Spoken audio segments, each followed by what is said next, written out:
Good morning, students. Welcome to your social science class. As we have read chapter number 7 of Geography, India, the land of monsoon climate. Today we will discuss the question answers of this chapter. Let's start with part D. First question. State the significance of monsoon for the people of India. India के लोगों के लिए monsoon का क्या महत्व है?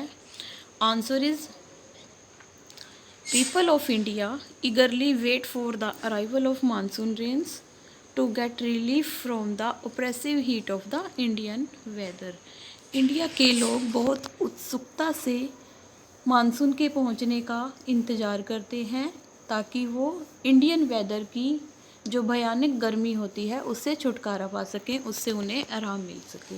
If monsoon arrives on time people can expect a good crop. अगर monsoon time पर पहुंच जाता है तो पीपल एक अच्छी फसल की कामना कर सकते हैं. If the monsoon fails to arrive, अगर मानसून सही समय पर नहीं पहुंचता और the amount of rainfall is less, या फिर रेनफॉल की जो अमाउंट होती है, मात्रा होती है, वो कम होती है देन नॉर्मल से the drought conditions make the life of the people miserable. तो जो सूखा पड़ने की हालात होते हैं इससे लोगों की ज़िंदगी है वो दुखदाई बन जाती है. तो इस तरह से हम कह सकते हैं कि मानसून का पीपल्स की लाइफ में बहुत महत्व है. Second question, why do the northern parts of India experience extreme climate? The northern part of India experience extreme climate because it is located in the subtropical region. Northern parts of India में extreme climate क्यों होता है? क्योंकि यह जो area है, यह जो पार्ट है, यह सब ट्रॉपिकल रीजन में लोकेटेड है. Summers are very hot and winters are very cold. यहाँ पे जो समर्स होती हैं, गर्मियाँ होती हैं, उनमें अधिक गर्मी और विंटर्स में अधिक ठंड होती है. Third question, which type of natural vegetation is found in the Andaman and Nicobar islands. Andaman और निकोबार आइलैंड्स में किस तरह की वेजिटेशन पाई जाती है? The answer is tropical evergreen forests are found in the Andaman and Nicobar islands.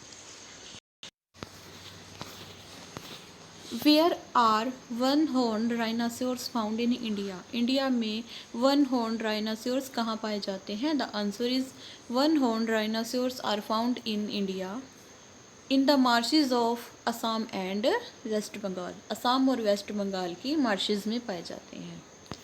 Fifth question, give one important reason for a large variety of wild life found in India. India में wild life की इतनी large variety होने का क्या reason है? एक reason बताओ. The answer is there are many forests. India में बहुत सारे फॉरेस्ट हैं, वाइल्ड लाइफ सेंचुरीज हैं और बर्ड सेंचुरीज हैं. इन कारण से इंडिया में लार्ज वेराइटी पाई जाती है वाइल्ड लाइफ की. Now part E. First question, distinguish between tropical evergreen forests and tropical deciduous forests. Tropical evergreen forest और ट्रॉपिकल डिसीडियस फॉरेस्ट्स में अंतर बताएं. The answer is tropical evergreen forest. These forests are also known as tropical rain forests. In forests को tropical rain forest भी कहा जाता है. Deciduous forest. These forests are also known as monsoon forests. In forests को monsoon forest कहा जाता है. Evergreen forest. These forests do not shed their leaves. Deciduous forest. These forests shed their leaves during summer. Evergreen forest. These forests are found in areas receiving more than 200 centimeter of annual rainfall. ये forest उन areas में पाए जाते हैं जहाँ 200 centimetre से above rainfall होती है. डिसीजियस forest. These forests are found in areas receiving annual rainfall between 70 to 200 centimetre. ये फॉरेस्ट उन एरियाज़ में पाए जाते हैं जहाँ पे रेनफॉल 70 to 200 सेंटीमीटर तक होती है.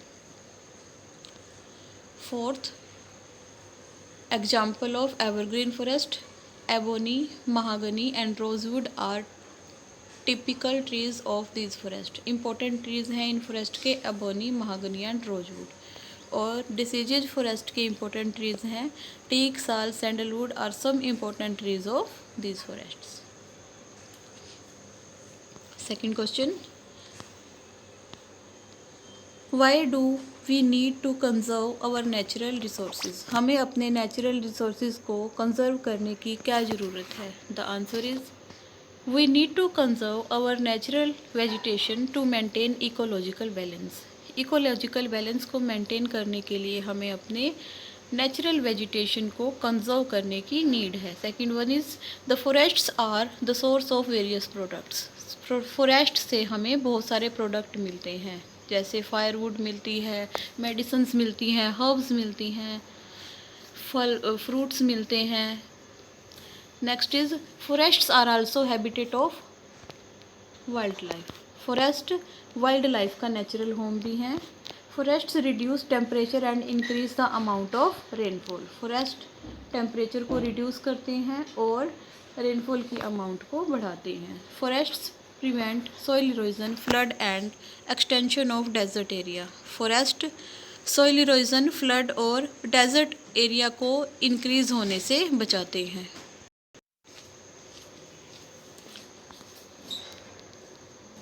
Third question, highlight to main features of the retreating monsoon, retreating monsoon की दो मेन फीचर्स के बारे में बताओ। Answer is October and November are the months of retreating monsoon, October और नवंबर 2 महीने होते हैं रिट्रीटिंग मानसून के। इनकी फीचर्स हैं, first one is the weather in north India becomes clear but high humidity makes it very oppressive, north India का जो weather है वो क्लियर हो जाता है पर एटमॉस्फेयर में हाई ह्यूमिडिटी होती है, मॉइस्चर होता है, जिससे यह जो काफ़ी ऑप्रेसिव हो जाता है। ड्यूरिंग दिस सीजन, इस सीजन के दौरान eastern coast of south India receive rainfall, इस सीजन के दौरान साउथ इंडिया के ईस्टर्न कोस्ट पे रेनफॉल होती है।